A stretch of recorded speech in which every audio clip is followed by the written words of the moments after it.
Hello, this is introduction video for my Borderlands 1 series that I will be doing on this channel.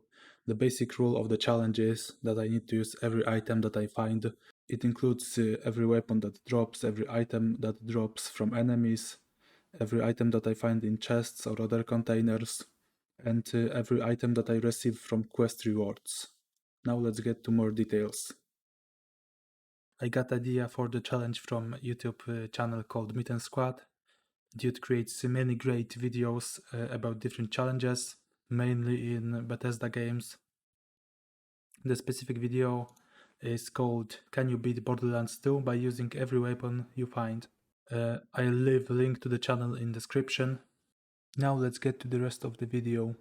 Starting off with challenge rules, the first rule is equip dropped items, which basically means that any item that drops from enemy needs to be swapped with the item that is currently equipped.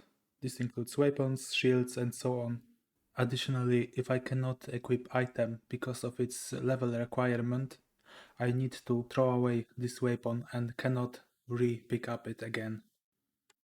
The second rule is last item priority, which means if there are multiple items of same type, for example, if multiple weapons drop, I need to choose the last dropped item, and if it's not possible because, for example, boss drops the items at the same time, I can choose the weapon myself.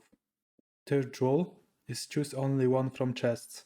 So basically any containers, chests, and so on, I can only choose one item of a type. So for example, only one weapon from a selection of 4 pistols. Or if there are, for example, few pistols and few shields, I can choose one weapon and one shield. Fourth and last rule is quest item priority, which means that any quest item that I have to equip to complete a quest, I need to swap it with currently equipped item. And if that quest item gets removed after completing the quest, I can swap back to the previous item or pick up another item that I can get while doing the quest. There might be some rules that I need to add with time. I'm not sure because I played the game a long time ago, so I might have missed some things in the game that might break the challenge rules. So now let's get to class selection. Starting off with Roland, his main ability is Scorpio Turret. So basically a turret that you can deploy and it will shoot anything in its sight.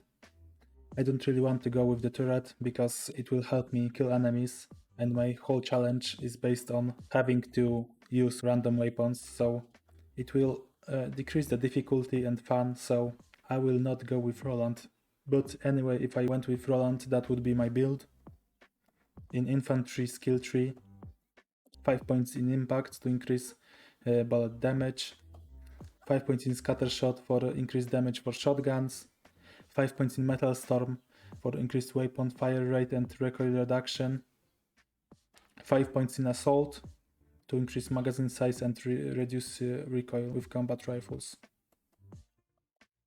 In support tree, stockpile to increase ammo regeneration, quick charge for shield regeneration, grenadier for grenades regeneration and grenade damage, supply drop for more ammo pickups. In medic skill tree, 5 points in fitness to increase maximum health, 5 points in overload to increase magazine capacity for all weapon types, and remaining 3 points for more bullet resistance. Second character is Brick, and it's probably the worst choice for the run because it's mainly a melee class, and his main ability Berserk basically boosts melee damage and health regeneration, so it's not really something I want. If I went with Brick, this would be my skill disposition. 0 points in Brawler because it's mainly focused on melee damage. In Tank skill tree, 5 points in Harden to increase maximum health, 5 points in Safeguard to increase shield strength, 5 points in Juggernaut to increase damage resistance, 5 points in Die Hard to increase second wind duration, 5 points in Payback to increase damage after depleting of my shield, and 5 points into Unbreakable to increase shield regeneration rate.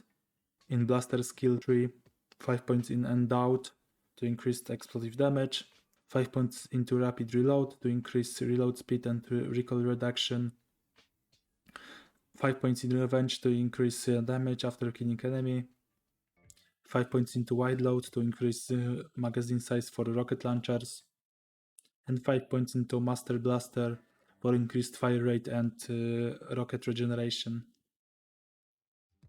Second best option for the run is Mordecai, Hunter class. His ability is Bloodwing, which lets him summon a Bloodwing to attack enemies, which is similar to Roland, which I don't like, but overall it does less damage than Roland's ability, so I would be okay with choosing this.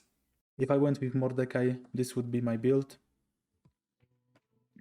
In Sniper Skill Tree, 5 points in the focus to increase accuracy of all weapons and decrease sniper rifle sway, 5 points into Caliber to increase damage with sniper rifles, 5 points into Killer to increase damage and reload speed after killing enemy, and 5 points into Trespass to get shield penetration and increased bullet damage.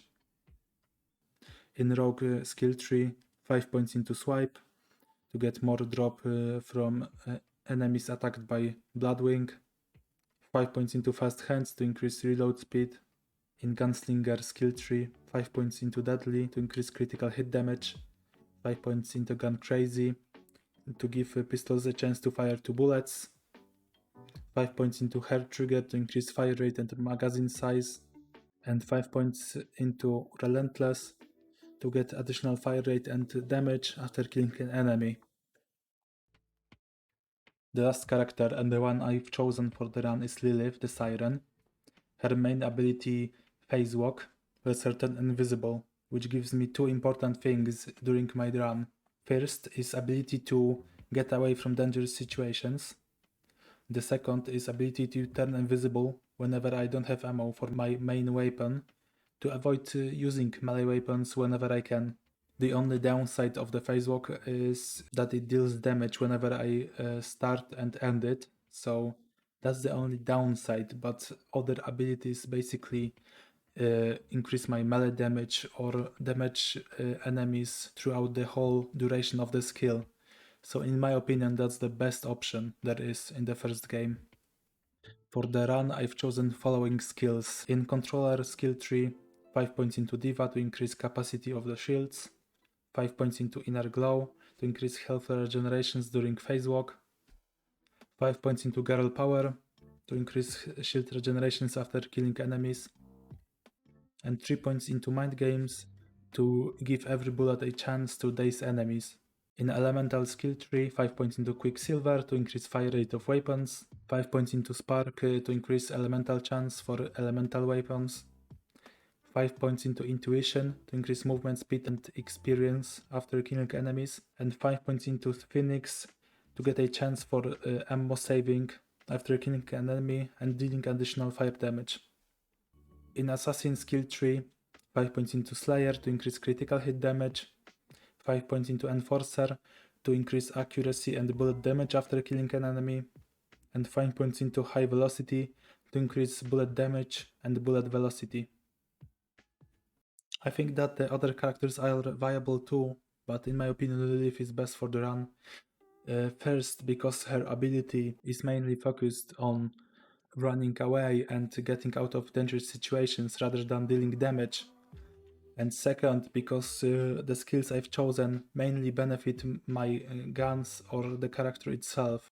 In the description I leave a link to this skill tree building website. So I think that's all. See you in the first video.